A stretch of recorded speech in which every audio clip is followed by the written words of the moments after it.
मतलब तव्हांखे छा लॻो आहे इब्तिदाई जांच में त हीउ वाक़ियो कीअं आहे मतिलबु को क्राइम जो वाक़ियो आहे ॾुआरी आया फायरिंग करे हलिया विया का साज़िश आहे को क़ौमुनि खे पाण में विढ़ाइण जो को का साज़िश आहे या को ॿियो हिकिड़ो अहिड़ो जेको हिन जो पस मंज़र आहे उहो पाण ॾिसी सघूं त हीउ हिकिड़ो वॾो प्री प्लान को वाक़ियो थी सघे थो जंहिंजी जांच जी ज़रूरत आहे तव्हांखे इब्तिदाई तौरु छा लॻो आहे त को दहशतगर्द आया या हथियारबंद आया 7-8 माण्हुनि खे मारे हलिया विया को मतिलबु को हिन छा तव्हांखे ख़बर पइजी सघे आहे त वाक़े जो छा पस मंज़र थी सघे थो रीज़न छा थी सघे थो अच्छा साईं बिल्कुलु मां तव्हांजी ॻाल्हि सां मुतफ़िक़ आहियां त असां हींअर मुल्क में जंहिं क़िस्म जा हालात हलनि पिया त कंहिं बि पॉसिबिलिटी खे असां रूल आउट नथा करे सघूं हाणे इन में इहो आहे कि इहे जेके कोर्सिस आहिनि इहे डायरेक्ट कराची खां पंहिंजी ताईं अटक ताईं पिशावर ताईं वेंदियूं आहिनि ऐं इन्हनि SOP आहे त जेके आहिनि से उहे नंढनि स्टापनि ते न बीहनि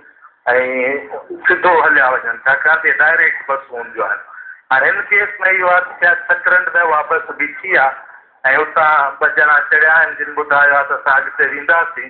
ऐं पोइ सकरंड खां कुझु किलोमीटर जे फासिले ते काज़ी अहमद सकरंड जे विच में हिकिड़ी असां रैन शाह आहे जिते उन्हनि बस खे रोकियो ऐं उन्हनि जा साथी अंदरि अची उन्हनि फायर खोलियो आहे त डेफिनेटली जीअं तव्हां चओ पिया असां तव्हां सां मुतफ़िक़ आहियूं असांजी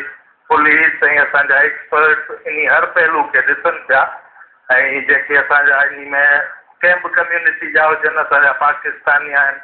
ऐं उन्हनि जी शहादत